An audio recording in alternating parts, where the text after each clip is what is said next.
Welcome to the Explainer. Hey, have you ever been promoted because you were just really, really good at your job, only to find out that leading a team is a completely different world? If that sounds familiar, this is for you. We're going to unpack the key takeaways from Dale Carnegie's fantastic seminar, Step Up to Leadership.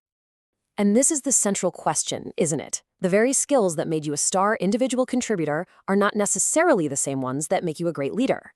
So, how do you make that jump? Well, that's exactly what we're going to explore right now. So here's how we're going to break this all down. We're looking at a 4-stage journey, from doer to leader, mastering communication, coaching, and then driving performance.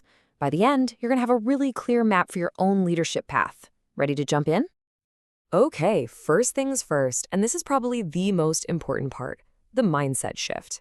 This is hands down the biggest hurdle for most new leaders. It's about totally changing how you view your job and your value to the organization. And this slide just lays it out perfectly. As a doer, your world revolves around your personal output. But as a leader, your success is now measured by the success of your team. Your job isn't to be the hero anymore, it's to be the hero maker. So how do you actually build this new identity?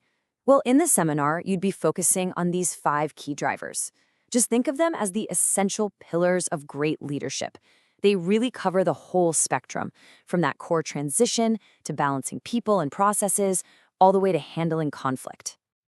Now, for a little self-reflection, what are your gut-level assumptions about the people you work with? This classic framework, McGregor's theory, really helps you understand your own default settings. Are you more of a theory X leader or a theory Y? You got to be honest with yourself here, because knowing your own starting point is absolutely crucial for growth. Okay, so once you have that foundational mindset in place, it's time to build out your toolkit. And the single most important tool in any leader's arsenal is always going to be communication. And it all begins with listening. In the seminar, you'd get this incredibly useful, practical tool called the listening ladder. It's basically a step-by-step guide to move beyond just hearing words to actually truly understanding the person you're talking to. This is how you build genuine trust. Oh, and this is a total game changer for handling disagreements. It's all about using what they call cushion phrases. And then, get this, swapping out one tiny 3-letter word, but. Just replacing but with and can completely transform a potential confrontation into a real collaboration.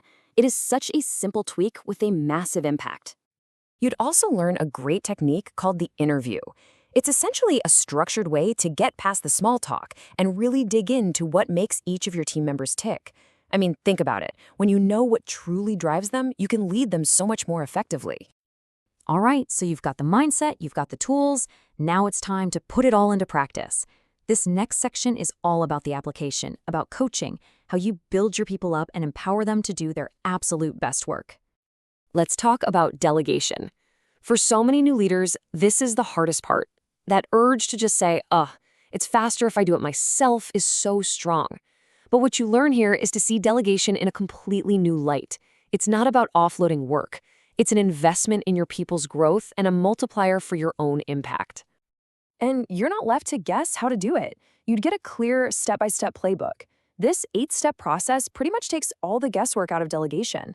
It's a reliable, repeatable system for empowering your team and, actually getting results. And your words have so much power. This table shows exactly how the right phrases can create real accountability, while the wrong ones can just completely undermine the whole effort. It's a subtle difference in language, but it's absolutely critical. So, this brings us to the final piece of the leadership puzzle, driving performance. This is where everything we've talked about, the mindset, the communication, the coaching, it all comes together to create a genuinely high-performing team. And it's about more than just hitting numbers. It's about fostering a culture of excellence.